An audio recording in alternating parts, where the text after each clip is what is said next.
Change your attitude, it changes your behavior pattern. And then you go on into some action. And we must continue to follow the dictates of our conscience, even if that means breaking unjust law. What do you call second-class citizenship? Why, that's colonization. Second-class citizenship is nothing but 20th century slavery. I do not plan to cooperate with evil at any point. It's time today for us to start doing some standing and some fighting to back that up. Man, you stay listening to some trap, boy. Yeah. I used to ask Nate, say, Nate, how you an intellect bumping so much Gucci, man? Right? I used to always say that to you, right, Nate? Like, how? And this nigga Adam knew me about 5 years before you, and I hadn't been no different then. He ain't changed, man. That's appreciated, though. That you knew. He ain't changed at all, man. Yeah. We go back to chicken talk. You know what I mean? Swing my door. You know. Wilt Chamberlain. 745 with the Gucci interior. And dog dang. That's a topic you need to bring up, that Jeezy and Gucci versus. That's a good topic to discuss from different angles. You know what? Probably will. You know what? We don't even need music because this is our intro right here. But and this is a blooper, to be honest. So just let y'all know we keeping all of this. But yeah, man, I think that it's really cool how they came together. I think that looking at the psychological aspect of it, I always look at the psychological aspect of it first. Because I'm like, somebody tried to kill you, bruh, and you killed the dude that tried to kill you, and now the dude that represented that hit that was put out is, trying to live it up on some, like, more mature stuff, like, that's not easy. If that happened to any one of y'all in your personal lives, somebody tried to put a hit out on you, you might not be wanting to drop, You got to look at the whole dynamic, though. You can't just say somebody put a hit. You got to say somebody put a hit on you, and then you live 10 years of your best life after that, where you made more money than you ever made, where you found a beautiful wife so with all that being said, are you still holding on to what happened 10 years ago and not taking into effect that we were kids back then? I don't care what age they were number-wise, but mentally they were children back then. Because by the way they live and the things they did. So I understand, but at the same token, I could definitely 100% feel somebody holding on to somebody trying to take their life, even after all that. I can still understand that too. Yeah, it's hard for me to judge. That's why I say it the way I say it, because when people judge, I be like, could you be that person? That's all I think. I think he got emotional because Jeezy was smashing him musically. And I think that he found an angle that he can actually win at. And from that angle, he wins. I killed the guy you sent to kill me.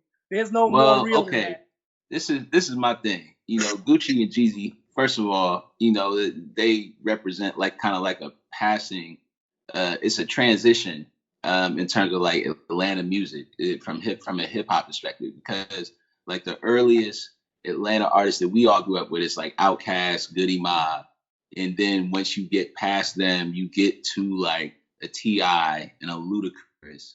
And those represent like, Atlanta more so like becoming more mainstream. And then you get to like, the trap era with Gucci and Jeezy.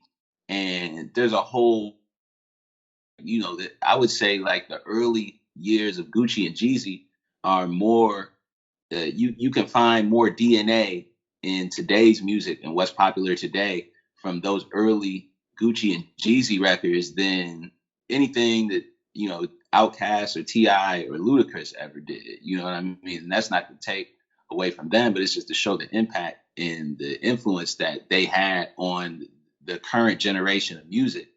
And, they both have had an influence and an impact. But, I definitely think that Gucci, he had a point to prove, and he made it known that it was still very, he was still coming from a very different perspective than Jeezy, coming from the more evolved, like, we on some grown shit and we passed this and I don't want to address the beef, none of that. Gucci, came in still like I'm with that energy, you know, like I'm still connected to the streets. I might not be in the streets, but I'm still with that shit, you know. So I mean, I love Gucci. I don't know. I like how everybody broke that down. You know what I'm saying? I was like in and out watching. But I kind of feel like, you know, going to school in Atlanta, Gucci Mane was the thing. You know what I'm saying? Like I felt like Gucci Mane kind of epitomized what Atlanta was, you know what I'm saying, as far as trap was concerned. You know what I'm saying? Jeezy, I feel like he had a lot of like great hits, you know what I'm saying, but Gucci always came with that energy. You know what I'm saying? Like, and like I feel Nate is kind of like this, although he's conscious, he's still like this Southern cat.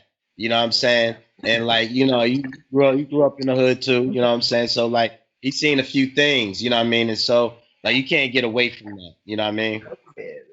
Yeah, I'm a man.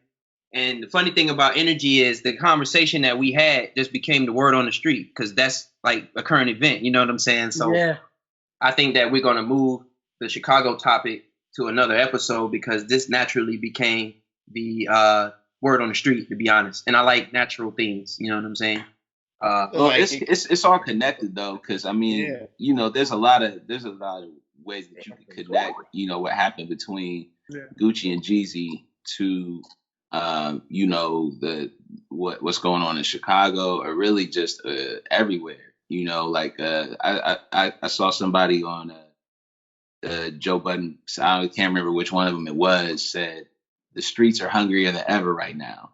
You know what I mean? And you know, when you talk about like the amount of violence and gun violence in particular, the way it affects our people, it seems like it's at an all-time high right now. But that's in any situation where you look at a civilization where people are struggling, people are hurting, you know, it's gonna be violence. It's gonna be, you know, people that are willing to risk their lives, literally, you know, just to make sure they got a meal or a roof over their head the next day. So, you know, times are desperate, and you know, it's important that we all move accordingly with that, but still not, you know, I try to look at it like, you know, I'm not walking in fear. You know what I mean? Like, you know, in terms of just worrying too much about what may happen, or somebody trying to, you know, come at me in a way that I'm gonna have to think about life or death. You know what I mean? But at the same time,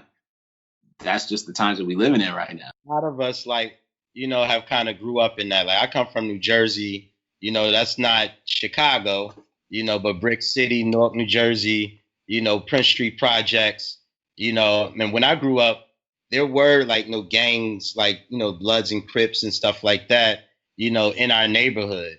It was more like blocks, you know what I'm saying? So you had like blocks that, you know, protect their block and stuff like that, you know, but growing up in the 80s, you got a chance to kind of see it like evolve, you know, with the crack era, with crack coming into the communities and it becoming like, you know, that economy for some of these gangs, you know what I'm saying? And, you know, me being a Panther, you know, as a young Panther, I got an opportunity to work with a lot of the different gang members, you know what I'm saying? And see like that, you know, these were intelligent brothers. They weren't like, you know what I'm saying, just any old person on the street, you know what I'm saying? And so like, you know, to see what's happening in Chicago, you know, is devastating. But I think it's partly our responsibility as a community to say, listen, because these are brothers and sisters and cousins, right?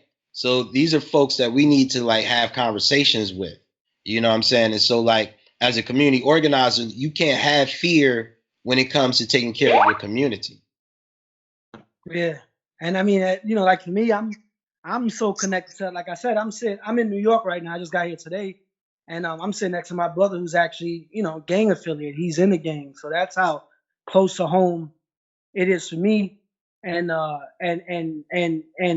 fear, like fear is not even real, man. Like even if you were to be getting attacked by a lion right now, it'd be smarter to be conscious than to be fearful. You'd have a better chance coming out on top with 10 other emotions other than fear. Fear, you know, freezes you up and puts you in a position to be under attack. But no, there shouldn't be no fear because, again, a lot, you know, I wanted to say like what you were saying about about the times now, why the crime is so high and all that. You got to remember that now, when we were growing up in the 80s, we were just influenced by CDs and tapes. Now they're influenced by the internet, by it's crazy. Like when I'm in these studios and I'm dealing with some of these artists beforehand, and I see their social medias and they're these gangsters, and I'm like, I believe it. I'm like, they gotta be. And then you get in the studio with them, and I can't tell you how many times that happened where it was like, you're the same guy that, because I'm the opposite. You know, I was really living that life, but I didn't show guns. I didn't talk. Although I have a video going into Walmart with an AK. That was on some video, right?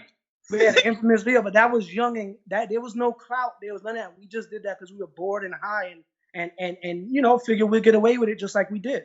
But now these young people are being influenced where they're seeing killers. We have to be. It's crazy how many people, and I think more guns are being pulled out of fear than you know, like cowards are doing more shooting than. Oh yeah, Jason, that's an excellent point. Jason, real quick, because that reminded me of something I was thinking on. And you know, this past weekend, they had the Tyson Roy Jones thing, right? And Nate Robinson, you know, was like the tagline that everybody was talking about after the fact, is how he got knocked out and everything. And one of the memes that I saw going around was from Friday, right? It was Pops for Friday. He was talking to Craig, like, what you need a gun for? All you need is these. You know what I mean? Like, you know, but when I was thinking about that, you know, like, that's funny now. Like, that type of thinking seems dated in today's concepts. You know, like when everything shut down back in March, you know, I had a homie who, you know, was giving me updates on, you know, going to the gun store, talking about the lines and how, like, the same way people was running to the grocery store to get toilet paper, people was running to the gun store. You know what I mean? People was preparing for, like, you know, the zombie apocalypse. You know what I mean? So, like, people's fear, again, like, speaking of that mentality, is at an all-time high. People's distrust and thinking that, you know, just the next man is out to do harm to them. But the internet, like you said, when we was growing up, it was very, you know, when you talk about all these things like bullying, because I've had some experience working with teens too, you know, like, these kids now, they grew up in an era where World Star, you know what I mean? And, like, it's almost like getting exposed and getting publicly humiliated is on a totally different scale than what it was when, you know, when we was coming up. You know, if something crazy happened, like, we probably all grew up with some kid that might have had to move out the neighborhood because something happened. And their parents was like, oh, yeah, you know, we just want to get them away from that. Now it's like on the internet and social media, you know, it's on a much larger scale. So nobody wants to get World Star. Nobody wants to get embarrassed or humiliated, like on a Nate Robinson level. And I think that does contribute to people's willingness to, you know, it's like, well, if it's going to be you or me, it's going to be me.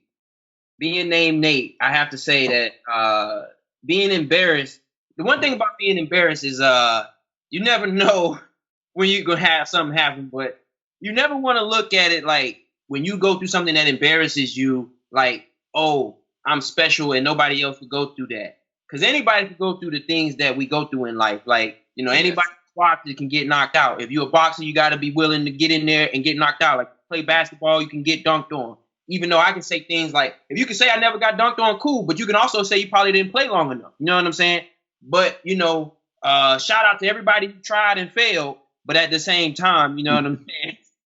You don't want to try to do that too often. Pick yourself up and you keep going, right? Like, that should be the mantra. That should be the black man's mantra, right? We got to pick ourselves up and we got to keep going. Wow. And, like, you talk about, like, moving with fear and stuff like that. Like, I think about, like, the history of a lot of these organizations and groups, right? Like, you know, a lot of their history come out of the Black Panther Party, out of the Young Lords Party, out of the Berets. Like, you know, these were revolutionary organizations, you know, that tried to do something for their communities. And a lot of the mission has gotten lost. Right. You know? And so, like, these are our brothers, these are our cousins, these are our sisters, our father. Like, there's no way that we as a community shouldn't be able to, like, have those discussions with our brothers and our cousins about what's going on in our communities. But see, what's happening here is a lot larger than that, in my opinion. It's like, You know, you think about like these a lot of these folks are like in the streets trying to make money. You know, it's like, yeah, I got to make money. And then some of the folks have just been in, you know, forever. It's just like, this is something I did when I was younger, you know what I'm saying? And so like, I think that part of it is us trying to create some sort of economic plan within our community so we don't have to look at our associations as if we have to be able to fight and kill each other over them. You know what I'm saying? Because a lot of it's economics, you know what I'm saying? When you get down to the bottom of it. Yep.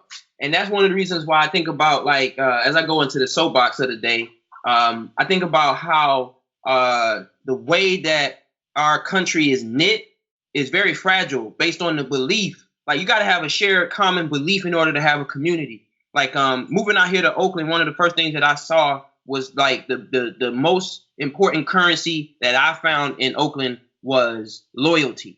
Like, if you were a person that was loyal to the person who was loyal to you, you're good. But if you in a situation where you were proven to be disloyal, then you could be in a situation where you in a dangerous place and don't even know it. You know what I'm saying?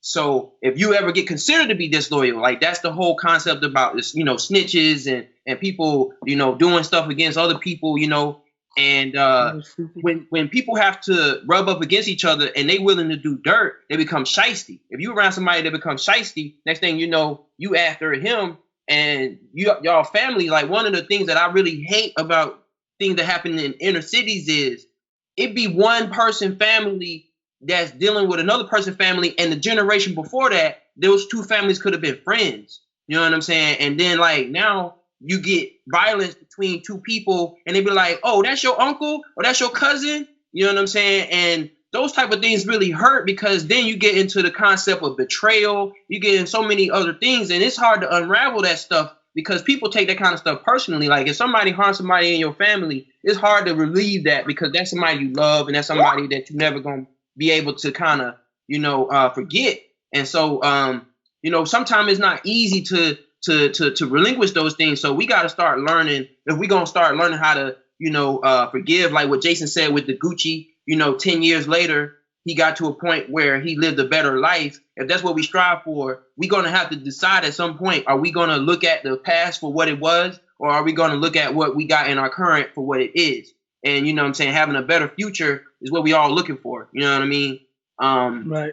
So, you know, as I get into the soapbox topic, you know, I wanted to kind of bring it towards that same energy, really towards like the whole community of the country, because the country took a blow in this whole fiasco that's still kind of going on, but it's fizzling out with current president not winning the election, feeling like he didn't win because of fraud or some type of misbehavior in certain places, and trying to find a way to undermine the concept that he lost on a democratic election.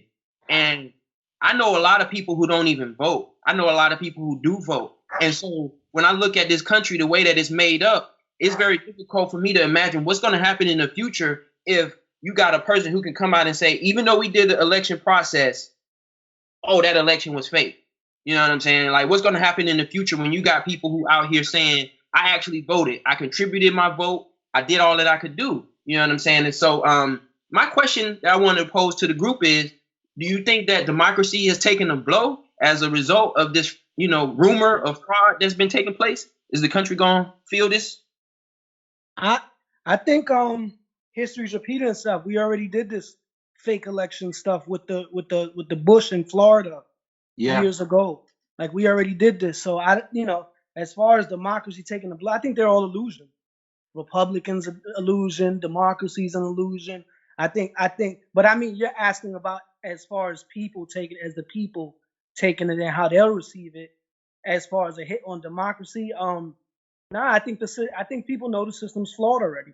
I think it's more of an expectancy, like, you know, like, here we go again type of thing.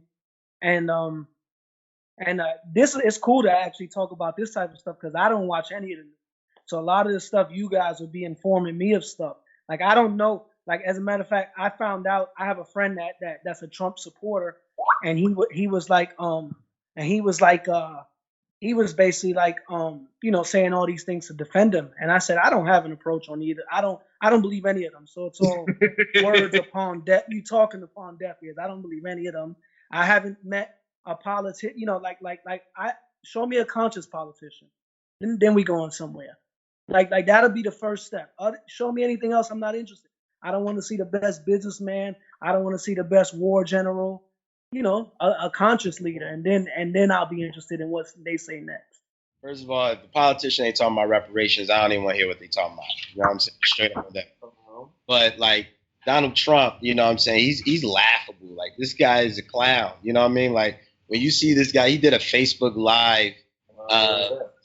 He did some Facebook Live where he just ranted on about him being the president-elect and Joe Biden not being elected president. This guy's in his own world. Like, I mean, at some point while he was like running, we should have saw this. You know what I'm saying? But I think that it was interesting to see how he unravels. You know what I'm saying? Like, I want to see where he's going to be in the next year. You know what I'm saying? Where he doesn't have a job. You know what I'm saying? Where his money is depleted. You know what I'm saying? I'm sure his wife's going to, like he's going through it. You know what I'm saying? He's not going anywhere, man. Like this is, I'm sorry. Go ahead. This is the thing. He was there before he was president, and it's easy for us to forget the place that he existed in for many, many years before he became president, because the last 4 years probably had felt like for a lot of us a lot longer than 4 years. It's almost I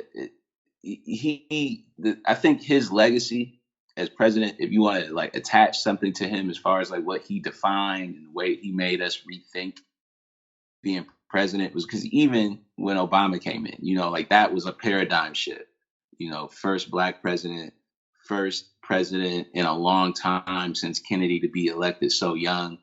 And, now we're 12 years past that. And you have Trump, and Jason raised a great point. This is nothing new in terms of people having distrust in the system based on the outcome, the results of an election. I saw somebody pointed out, he's the first president in history to lose the popular vote 2 times because it's been very few times in history where someone won the presidency and they didn't win the popular vote. And Trump is one of those outcomes. The last time before that happened was in 2000 when Bush beat Gore. That's something that doesn't happen often. There's never been a president who did not concede.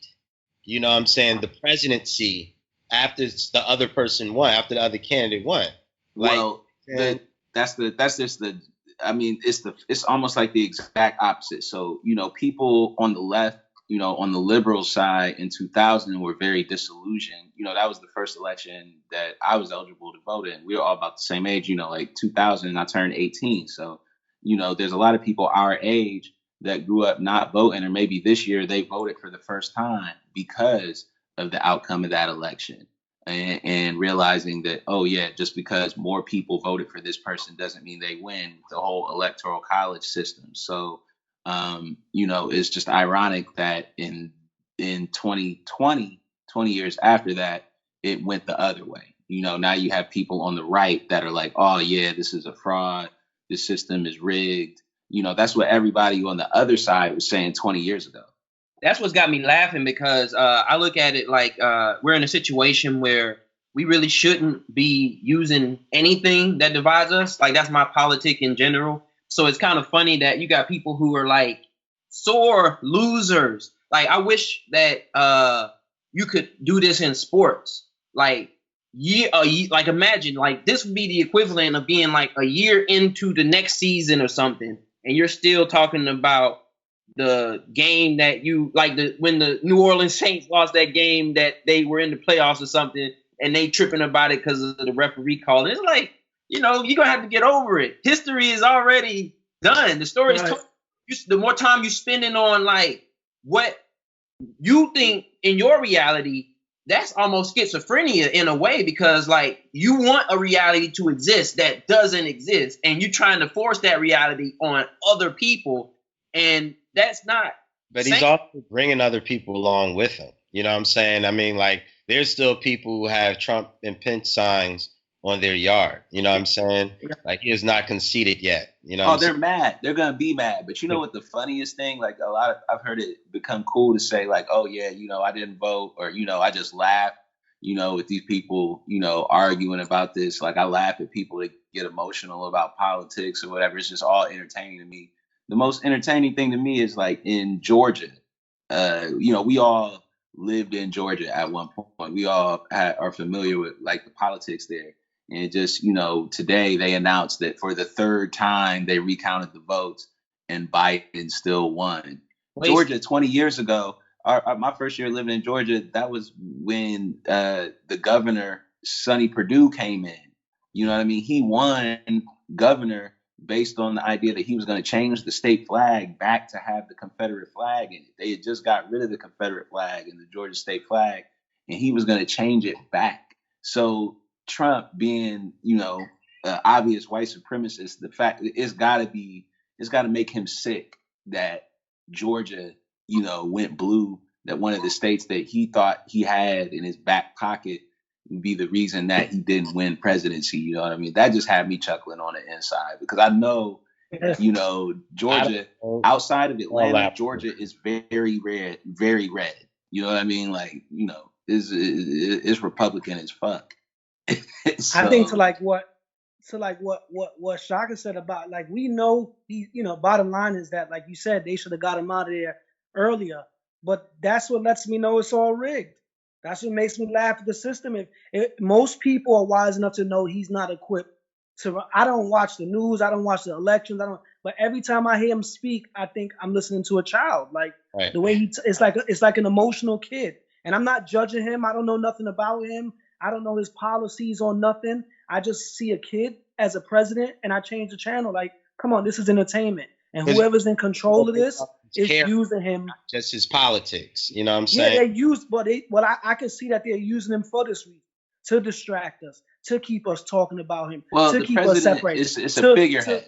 I also want to say, to push racism. I believe that putting Obama in first, a reputable brother, and then bringing an ignorant white man after him, created race.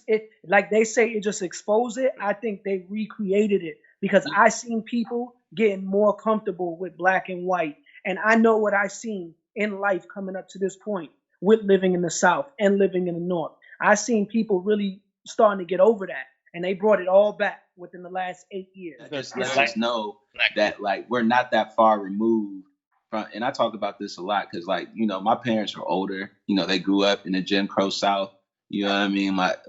My grandmother was born over 100 years ago. You know what I mean? So, like, people forget that we're not that far removed from slavery or Jim Crow or the civil rights movement. It's not that long in the past. So, yeah, I think that, to your point, the way that we got Trump as president in the first place was people in society responding to an Obama two-term presidency, being the first black president. We don't get Trump without Obama, and that's also a part of Trump's legacy. Is he exposed the fact that it's just a figurehead. The president is just a figurehead. You need Obama for Trump too. See, like, the thing is that the whole system is rigged, right? Like, elections are selected, not elected. You know what I'm saying? So, like, in my opinion, I think that the whole thing is rigged. The red and the blue work together, and it's decided who is good for the country. Let us not forget who the Democrats used to be. It's so interesting, like, I understand that, Democrats work more in our interests. You know what I'm saying? At the same time, let's not forget the history of the Democrats. You know what I'm saying? A lot of slave owners, a lot of these folks used to promote slavery. All right. So, like, as we get into names, let's not forget names are powerful. If we take on these names and say we're this, that, and the third, no, we use politics in order to get what we need. You know what I'm saying? And not only that, like, we sometimes have to look at, we got to stay outside of politics too. You know what I'm saying? Do what we need to do outside of politics. And that's the reason why I like to go to sports sometimes. It gives me a relief from all the bullshit, you know what I'm saying? So as we go into the next topic of the water cooler, you know what I'm saying? One of the things I was thinking about with sports in general was like this year, we're about to end this year, and we have seen a whole lot of things up and down, left and right. And it's hard to know what to expect. But I think that for a lot of people who enjoy sports, playing them or watching them, that this year's sports were a little bit more important than they ever kind of were. But I still think about it, like, for the athletes and also for people who are like lifelong fans, is the fact that like people been on quarantine, some people been injured, some games have been postponed, some seasons have been kind of like spaced out over time because they started and they had to cut it off and they start back up. Like, so do you guys think that the sports championships for the different sports that's being played, baseball, football, especially basketball during the bubble, do y'all think that those championships are going to be viewed as valid in the future, or are they going to just forget that we had this COVID, or, you know what I'm saying, people had issues going into this? I think they count, man.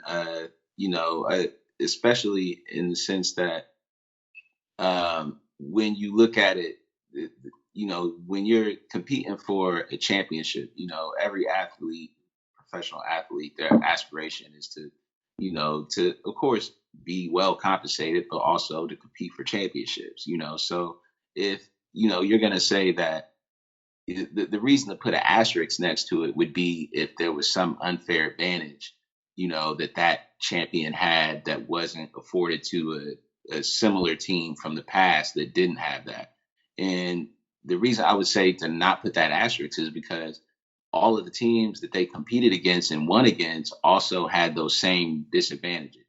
Like in this sense, it is a snapshot. It is maybe a one-off year, but I look at it similar to how you've had championships in the past where teams won, but the season was shortened because of a strike. There was a season where, games were played maybe at a neutral site because the team was, their stadium was hit by a hurricane or whatever. They had to play in a different city that year. So, in that sense, it is a unique year, but I don't look at it as being any less valid than any other championship, regardless of what sport. Yeah, I was gonna say, you said as far as being remembered, of course it's not going to be remembered. We don't, you spoke about how we're not far removed from slavery. So what about those athletes that were like fresh out of slavery in the NBA, NFL? And what did they have to go through as far as daily life and dealing with and maintaining a career and maintaining a family? And we don't talk about that. Like we barely talk about what Muhammad Ali went through, to be who he was. We talk more about his boxing and what he had to put up with. So as far as it being remembered, I don't think so. And the effect, I think it matters. Like basketball, you have to look at each individual sport. Basketball, it didn't affect because we saw the stars play against the stars. We saw the Lakers' best play again. Nobody was taken out because of COVID as far as like in the main games in the championship. Now in the NFL, if two teams go to the Super Bowl and one team loses their quarterback for a failed COVID test, we have to chalk that up to that's not going to be a fair championship and it won't be valid. So I think like the situations vary because my favorite sport right now is MMA, UFC.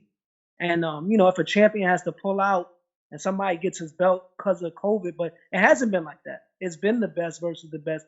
And just like in every sport, it's been injuries taking people out, and that's normal.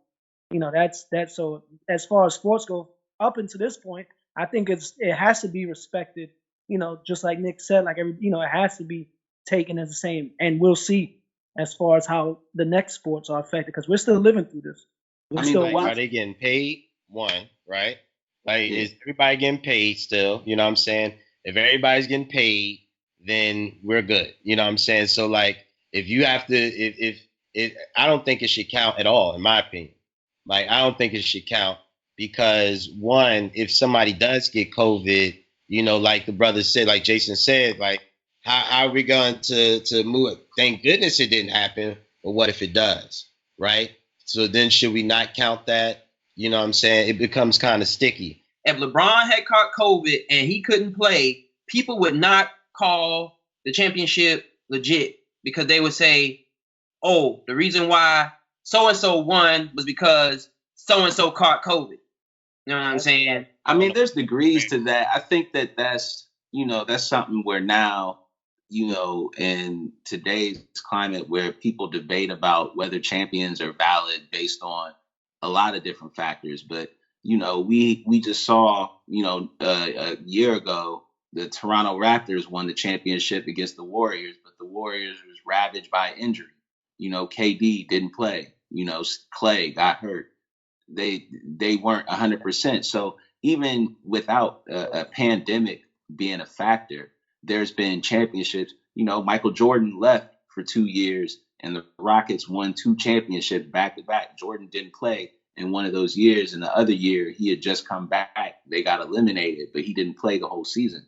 And there's a lot of people that believe that Jordan could have won 8 straight championships, or that Houston would have never been back-to-back champions if Jordan never walks away from the game. So, I mean, there's always going to be questions about, when it comes to injury or one player, one piece not being available as to what could have been the outcome of games. But then there's also stories where, my Buckeyes won a championship 6 years ago with their 3rd string quarterback. They first 2 quarterbacks both were injured, and they still won the championship. And, that man was able to get drafted. And I was about to say that was a damn good 3rd string and a damn good 2nd string. Hey, when they had 3 great quarterbacks though. But I know. Yeah, but that's the beauty of sports though. It's like, and a team can be favored on paper, and it's like there's no way that I could see them losing, and then they play the game and they lose,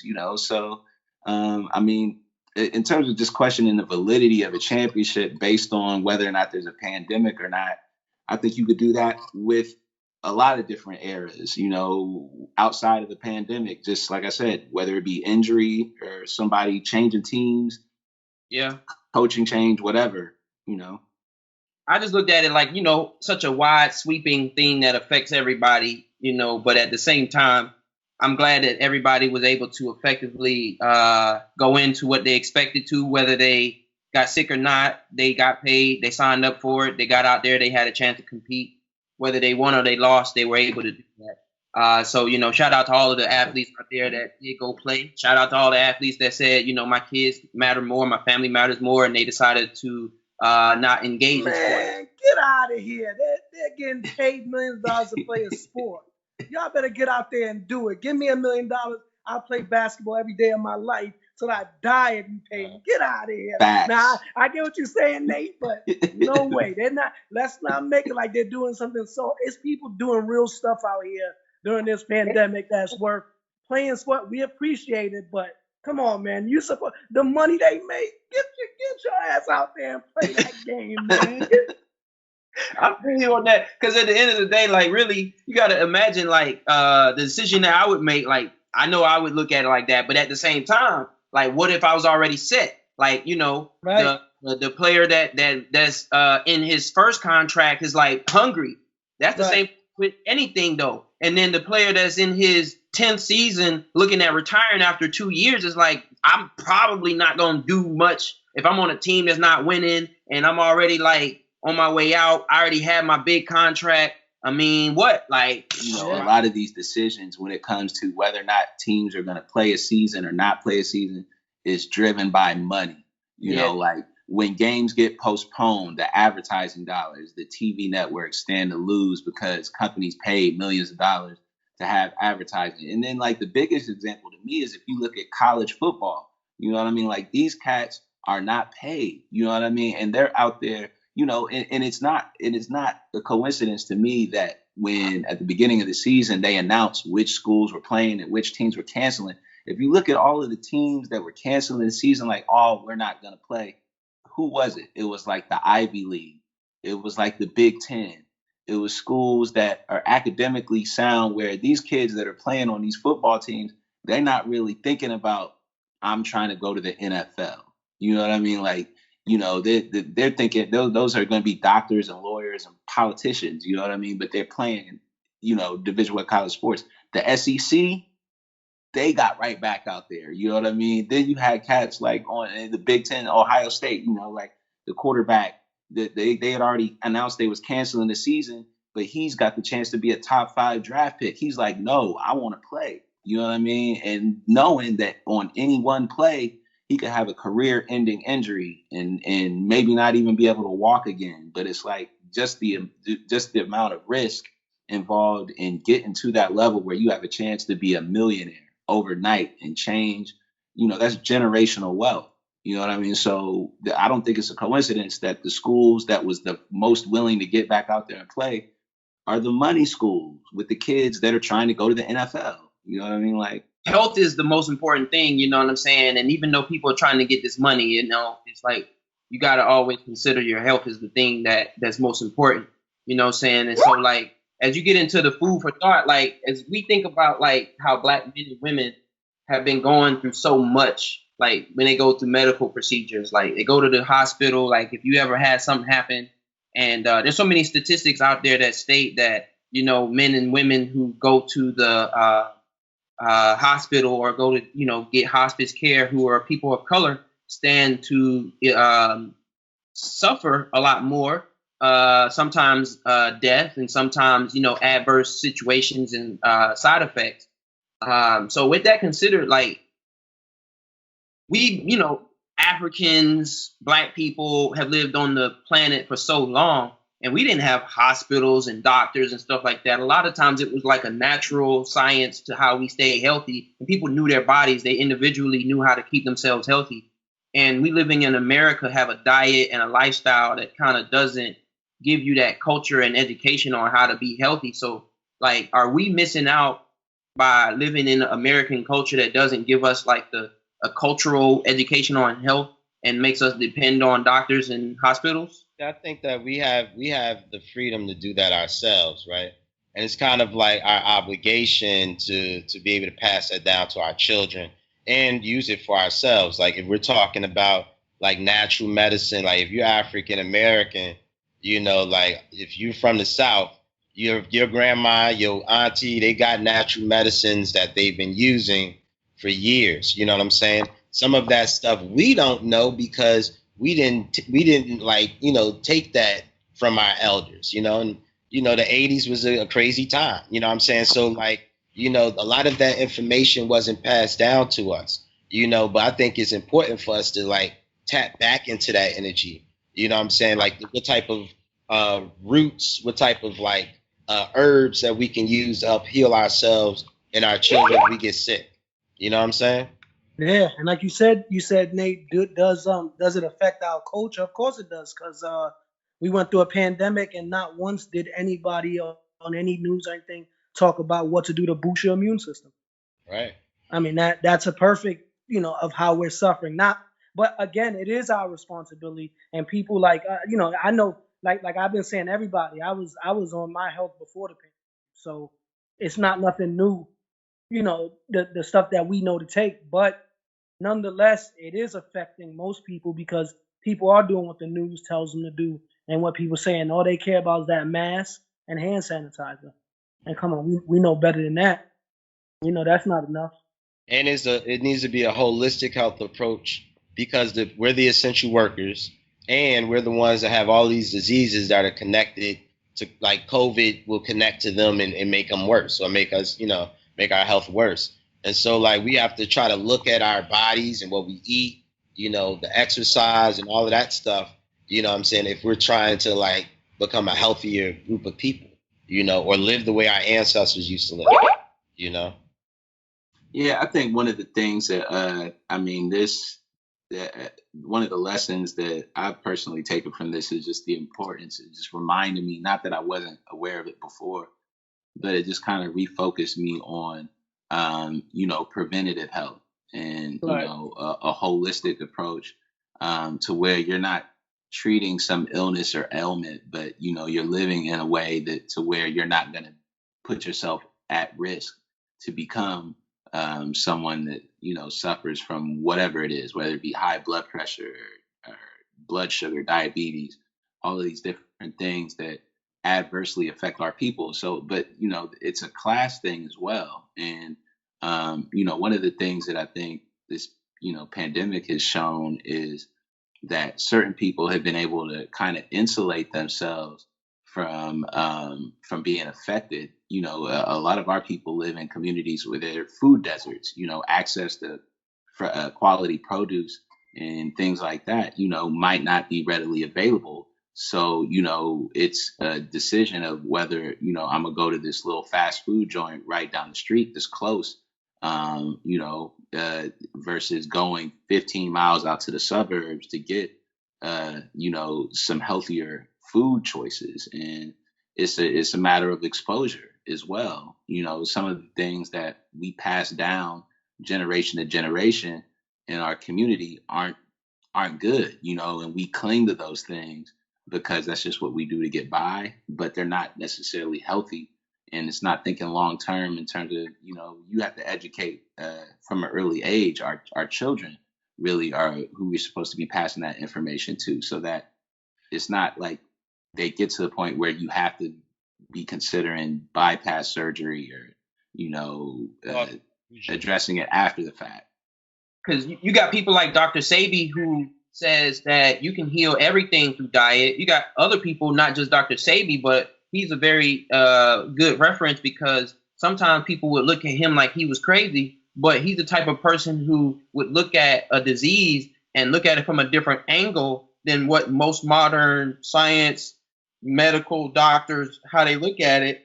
And we need more minds to attack these issues of today that come from our people. We can't always depend on someone else's education, someone else's initiative, someone else's intentions when it comes to solving these problems.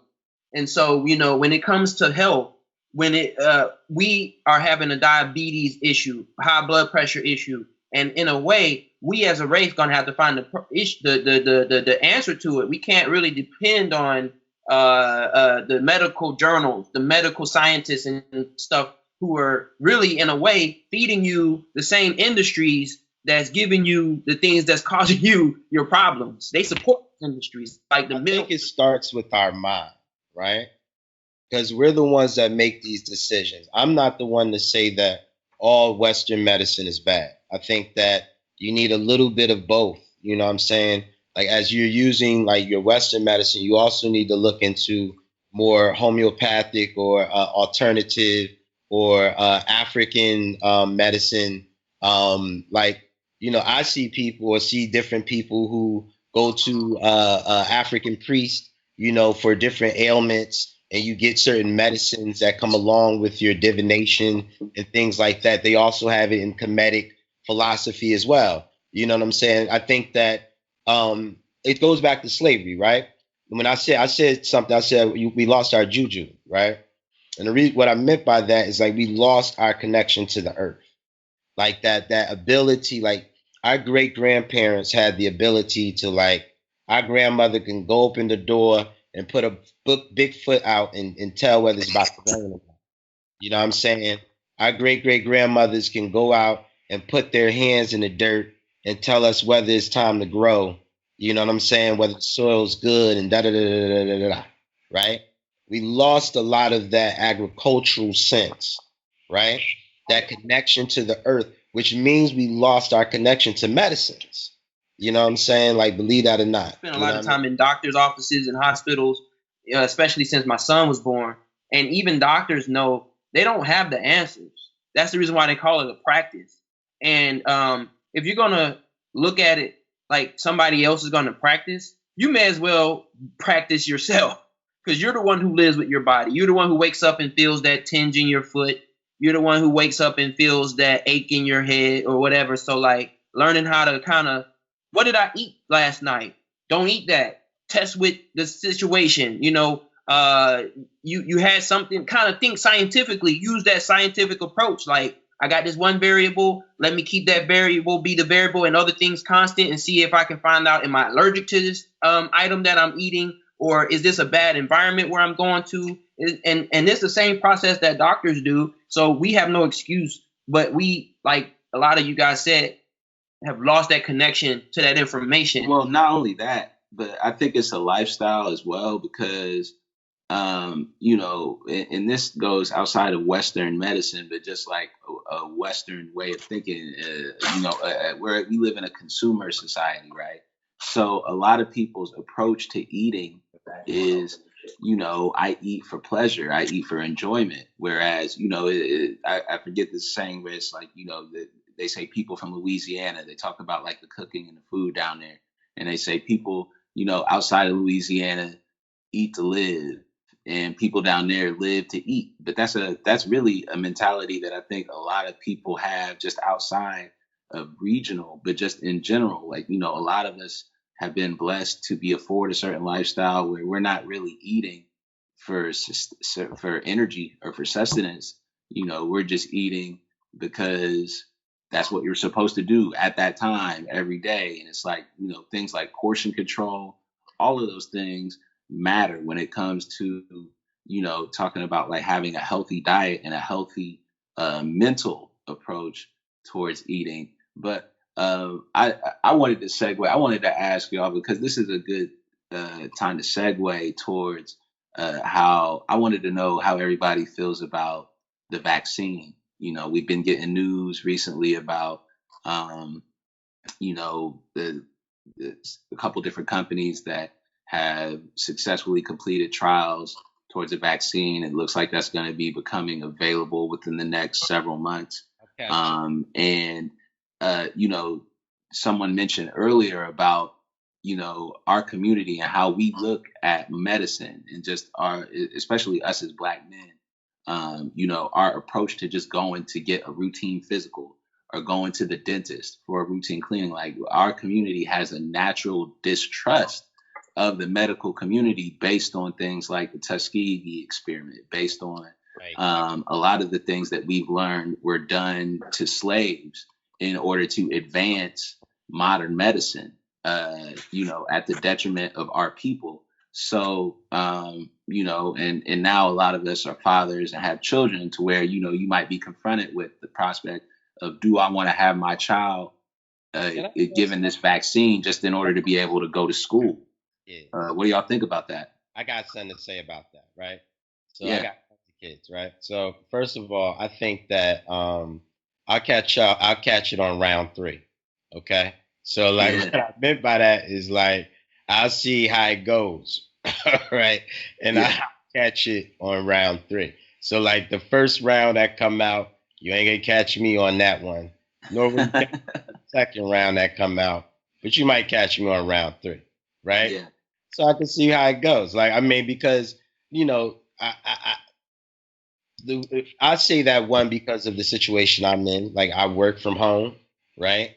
I'm not an essential worker. I'm not like out there working, right? At the same time, I'm also very skeptical about vaccines. You know what I'm saying? But that doesn't mean like the basic vaccines that children need to get to go to school. All my children get those, you know what I'm saying?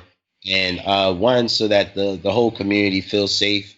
We feel safe with everybody else's children, but I also agree, like, for parents who feel like they don't want that, I'm with them. You know what I'm saying? If they feel like, for religious reasons. This virus is different from any other virus that we've encountered, because when they talk about the, wear a mask, it's because you can actually catch this from having interaction with people's moisture from their mouth or from their lungs, their respiratory system. Small medical stuff. The actual virus does not actually affect your respiratory system. It affects your vascular system, which is your blood. So what happens is this virus is related to SARS-CoV-1. SARS-CoV-1 was what they called SARS, and SARS-CoV-2 is what they call in COVID. SARS-CoV-1 is a virus that only affects your respiratory system, which means when you catch it, it only affects your lungs. So you'll cough, you'll be sick, like you caught a cold or a flu, and it might affect other organs like your kidneys, and that's about as much. So it affects your adrenal glands and it affects your respiratory glands, because of the type of receptor that it has attracts to the type of cells that only live in those areas. The reason why I'm saying that is because this virus, it actually can attract to those same receptors, but that's not where it turns on. I'm trying to avoid using medical terms too much. And so when it actually gets into your blood system, that's actually when it activates. And the reason why I'm saying this, and the reason why it's important that I said this, is because any vaccine that you get for the purpose of helping you with coronavirus, it would have to be able to enter your bloodstream. And your bloodstream actually goes to areas such as your brain, your liver, your kidneys. The reason why people who have COVID are having problems where they need a ventilator is because their body is not allowing enough oxygen to get to their organs, but they're not having a hard time breathing. And so what I'm trying to say is, if you take the vaccine is going to, by nature, have to enter your brain, your kidneys, your liver, all of those same areas that the virus can get when you get infected. And so the problem that I have is that the approach that America has to this virus is the approach that they had to other viruses in the past, where it was, don't worry about catching it. We'll find out how to deal with the population for catching it. They didn't look at it like, how do we literally prevent it? Other countries couldn't survive allowing everybody to catch it or whatever. So they worked harder at quarantining at the beginning and making sure that they had preventative measures. America didn't look at having preventative measures in place. And that's the reason why we're stuck with having to deal with looking at a vaccine. But this is a different type of virus than we've ever seen in humanity as we know it, because it will enter into your lungs, but it won't catch there. It catches on when you have your blood. So I just want to let you guys know that a little bit, because that's something that I think you need to consider, even if you don't know about the virus, even if you trust the doctors, even if you don't trust the doctors, that in order for it to work, you have to allow whatever the substance that they put in that fucking needle is going to have to go through your whole body, essentially. Your pituitary gland, everything. Because this virus, that's the reason why some people are actually getting dementia, Alzheimer's, and all that kind of stuff. So this can actually cause problems down the line. So that's just something I wanted to lay on y'all. As far as vaccines go, I have an interesting take on it, because I listen to a lot of everything from spiritual teachers to conspiracy theorists. So I take in everything. And at one point I was like against vaccines. I even listened to what Farrakhan said, and a lot of people take what he said and they're changing, like as if he said don't take the vaccine. Right. And what he said was, if you do take it, look into it and make sure you know what's in it before you take it. And he said, like you said earlier, our own doctors should be creating vaccines. But the bottom line is so then as I was against vaccines, then I listened to I don't know if you guys know who Dr. Larry Brilliant is. He was like one of the leading doctors who helped eradicate smallpox. And when he tells some of the stories that they went through, like some of the countries that were spreading it out heavily, they would have to go in and raid the villages and force people to take the vaccines. And now, whether we think it was right or wrong, one thing we know for a fact is smallpox is eradicated. That's one thing I can't argue with. I can't. So when he also talks about how also some like the chicken pox. So he says that's foolish. He says that's like even when he talks about it, he says you can't be one-sided against it. You can't be totally against it, and you can't, because there's no way they can say they're not harmful.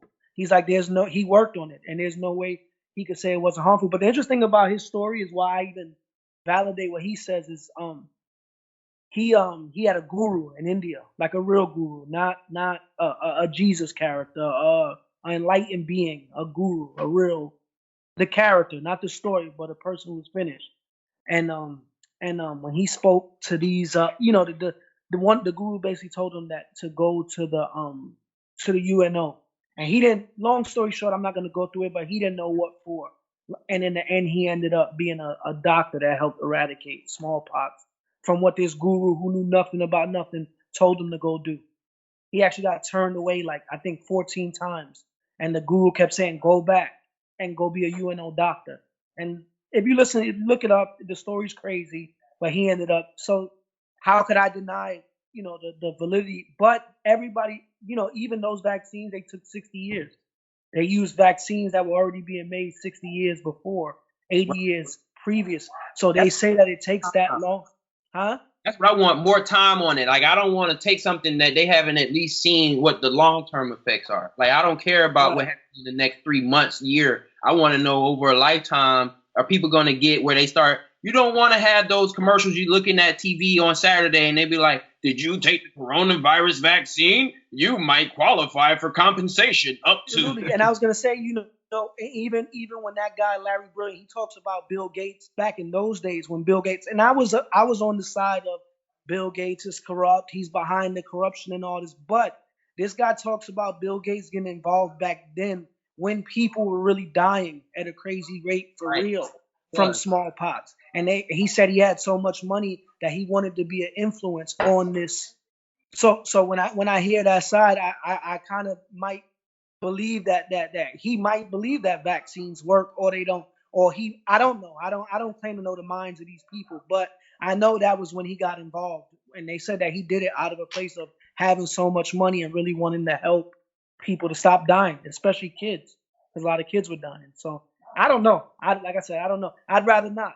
I'd rather just keep taking care of myself. But when they're talking about forcing it, like in the smallpox time, we were seeing people die. I've been traveling through this whole coronavirus time. I've been in different countries. I've been in different states while it's going on. And it's the same question everywhere. I'm in the Dominican Republic and people are asking me, is it real there? Because it's not real here. And we're not seeing people die like that. We're not seeing this go on. We're seeing athletes left and right get pulled out of sports, but not one athlete has ended up in a hospital yet, because it shows that if you have an optimal level of health, you're not going to have the reaction. I think that COVID exists.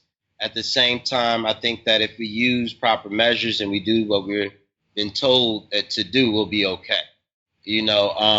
I think the folks who can get it the worst are like elderly people with pre-existing conditions, stuff like that. And so, like, we have to look out for the folks who are the least of us, like the folks that can get it, before any of us. We're healthy men, what I'm saying? But that's also not to say that men who are healthy can't get it and be put down for a few weeks too.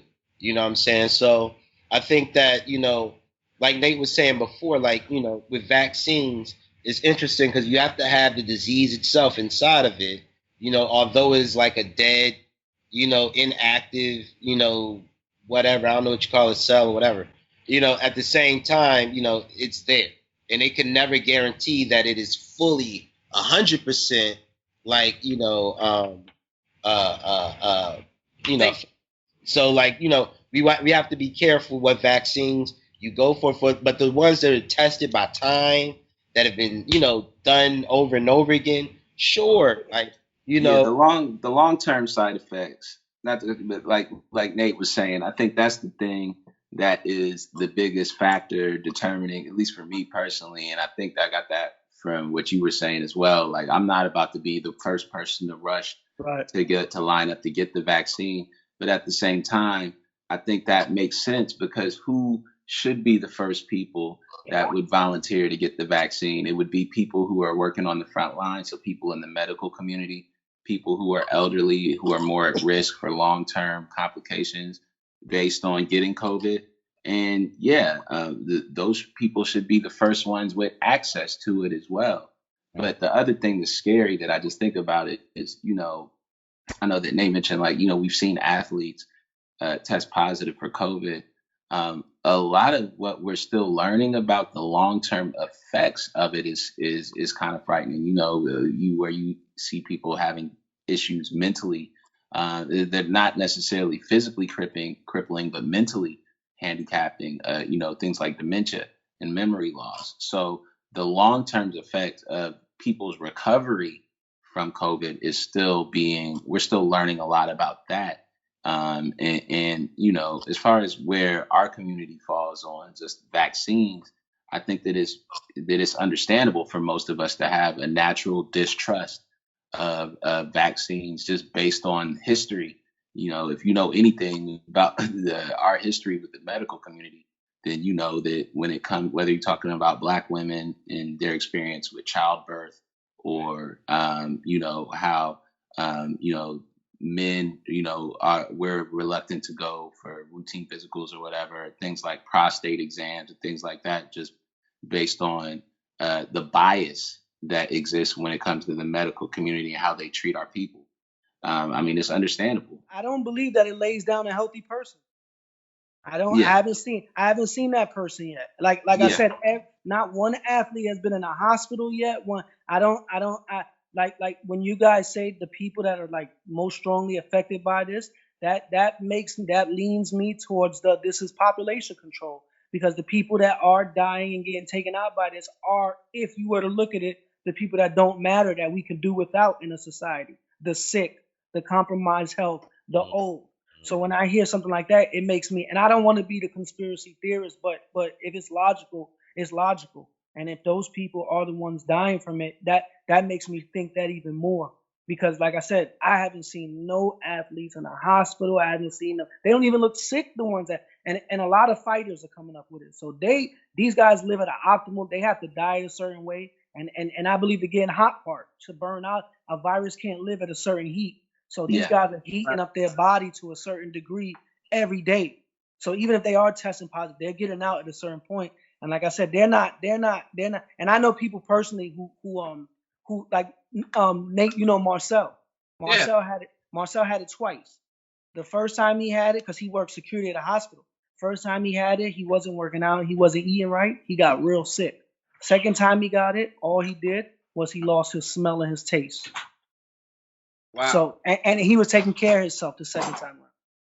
Yeah, I mean, honestly, this goes back to what I was saying about the black people having a better culture for health. Because if we had a better culture for health, this wouldn't affect us like that. Because the thing that they say are the triggers are diabetes, high blood pressure, and inflammation. And those are the things that are happening. And this goes back, I'm not trying to go into the science of it, but it literally makes you at risk. And those are factors that they don't have to be. You don't have to have diabetes. You don't have to have hypertension and high inflammation. It's because of the diet and environment. But they all disproportionately affect us, you know, right. Aside from COVID. And that is mostly because of diet.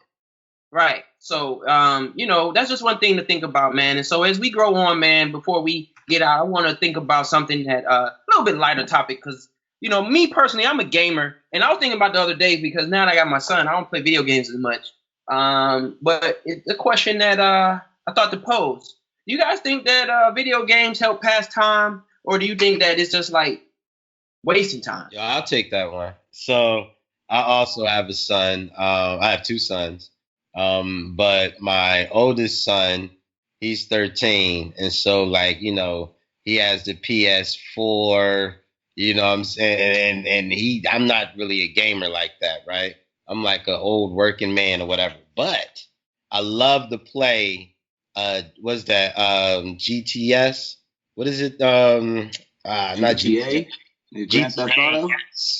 Yes. I just like to tear shit up. I just like to like steal people's cars and like run into shit and like get the police to come after me and like you know, like that's, you know, like that for me is like a time to like let go anger and stuff like that, you know. And so yeah, and it's a time for me and my son to bond, because he hates when I play, because he's like, you ain't doing the missions, Dad, like you don't even care about the missions, like what's up? I'm like, man, like this is just to let off steam. So like, you know, yeah, that's how I feel about video games. But you know, I think that it's a good way to pass time if used properly. Like I think that men have to be careful becoming boys.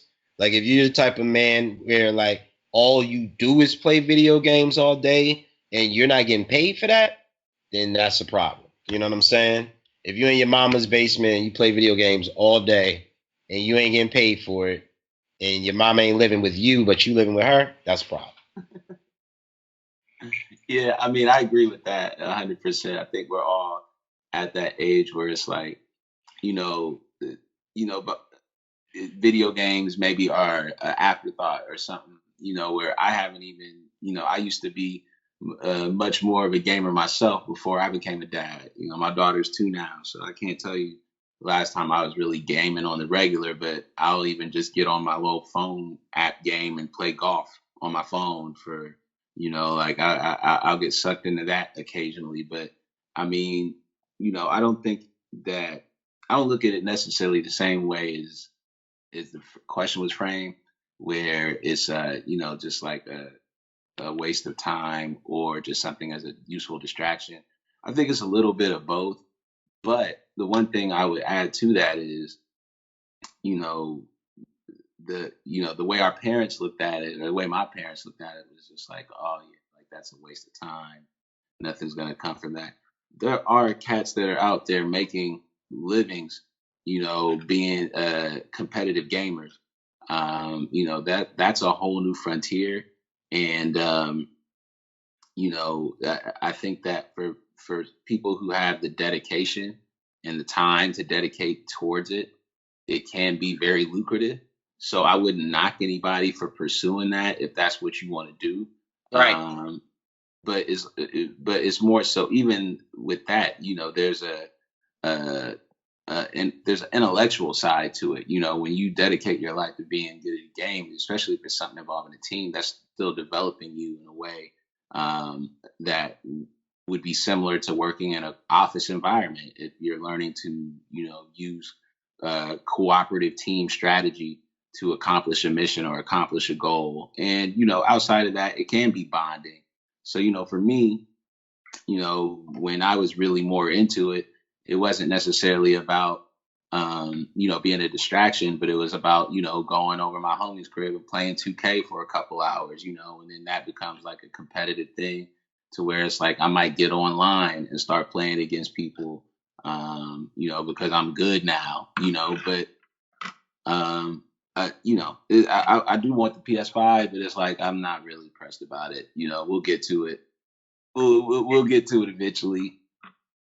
I mean, I look at it like for me, I just want to get one, but I ain't rushing. I mean, I know everybody want one right now, but I also know that it's gonna make more. 2021 gonna have a bunch of PlayStation 5s in it, and I don't mind waiting for all the games. When I buy mine, it's gonna be a bunch of games out.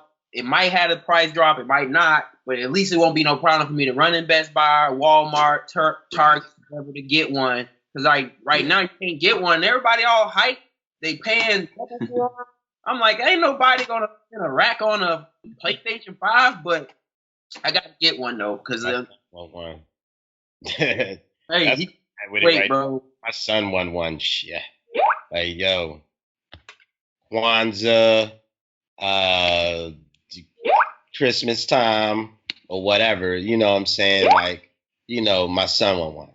So like, you know, for me, I don't care what the game is. How much does it cost? Like, as a dad, that's how I be like, how much this thing cost? Like the last one, didn't win the last one like last year, like PS4. Then y'all, you know, didn't we just get this? You know what I'm saying? But like, you know, so I'm like in that stage now. You know, I had got my son this Super Nintendo classic thing where you could play the video, like the old video games from like the 90s and shit like that.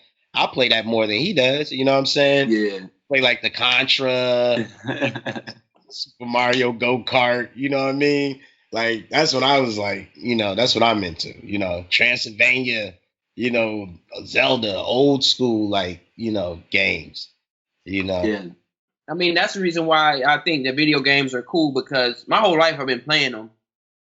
And the skills and the graphics and all that stuff have increased. And I get a kick out of it personally. Like, I'm still past year has been a minute, but I'm still the dude that'll stay up till like 4 or 5 in the morning playing video games, man. Like, I ain't gonna lie. But I always make sure that it doesn't take up too much of my life. I always try to make sure I get other stuff accomplished too, so I try to keep a balance. But as of right now, it's been a while since I played some video games. Yo, Saturday morning and video games, son. Like, I used to love Saturday morning video games. Big ass cereal and some cartoons, you know what I'm saying? Some Ninja Turtles or some shit like that. And for us to indulge, like you said something about men have to watch Becoming Boys, and I felt that it's an important statement. But it's also important to remember that that's the basis of who we are as individuals, and we should indulge that inner younger person. True. But you're right. Don't become a boy again. You know what I'm saying? So with that said, man, I'm glad to have everybody on, man. I felt like we went over some things and naturally talked about a lot of good ideas, man, and got some good ideas out into the atmosphere. So before we go, man, I know we didn't even really get a chance to introduce each other, you know. Many people have met us, through life, but we also got to remember this is going out to everybody. And as we put this out, we want everybody to always know who we are, because we building and we're going to continue to build. So I'm Nate. And, one of the things that I always want to do for the audience and the listeners of this show is to understand that our goal is to recapture the revolutionary. That's the story that brought us to where we are today and how we got where we are. Being conscious, going to college, living the world of raising children and being educated as a worker and living and having a company, running companies, working for people. All the experiences that we've had over the lifetime that we've had have kind of got us to where we are today. So I just want to always pay homage to the people who helped me put this together, man. And so, my brother Shaka, I wanted you to get a chance to give your pieces and, chat with us. Yeah, I'm going to just real quick. My name is Shaka. I'm your resident Hotep. You know what I'm saying? Holla at your boy at Shaka 1962, and I'm out. Yeah, man. What's about AD, man? Glad to have you on. I know that we talked a little bit about some things that kind of touched home with you today, and I appreciated that you the conversation, and we got a chance to kind of key in on some topics that I think helped us out, man. In the future, we gonna grow. So I just want to get a chance to have you sign off with the crew. And, man. What's good? What's good, man? What's good to everybody? My name's Adam, or AD, as I'm affectionately known by many. And man, what can I say, man? Columbus, Ohio, born and raised, educator, father, artist, connoisseur of fine art, and sports historian. So, man, always good to get with your brothers and build. And, if Shaka's a resident Hotep, I guess that makes me the resident mainstream socialite. I don't know. I don't really know. We still working out that dynamic, what that's gonna look like. But yeah, man. I tend to veer a little bit towards the radical on most things as well, man. We all come from that school of thought, even when going back to the Morehouse days, man. So always good to chop it up, y'all. And welcome to Jason. I'm going to throw it to Jason. What's up, man? Yeah. Jason, a.k.a. Bliss. Believe love is simply the solution. That's it. Nothing more. I just have another opinion. That's it. Good to get different opinions and views. We're not just average. We regular people and we super regular people. You know what I'm saying? And so I'm glad to have you brothers on, man. Amazing brothers in your own rights. And get back to your lives, get back to your families. I know y'all on the East Coast, man. So I appreciate y'all spending some time on the show. We're going to wrap this on up, man. Appreciate it. Yeah. My pleasure, man. My pleasure. Means necessary.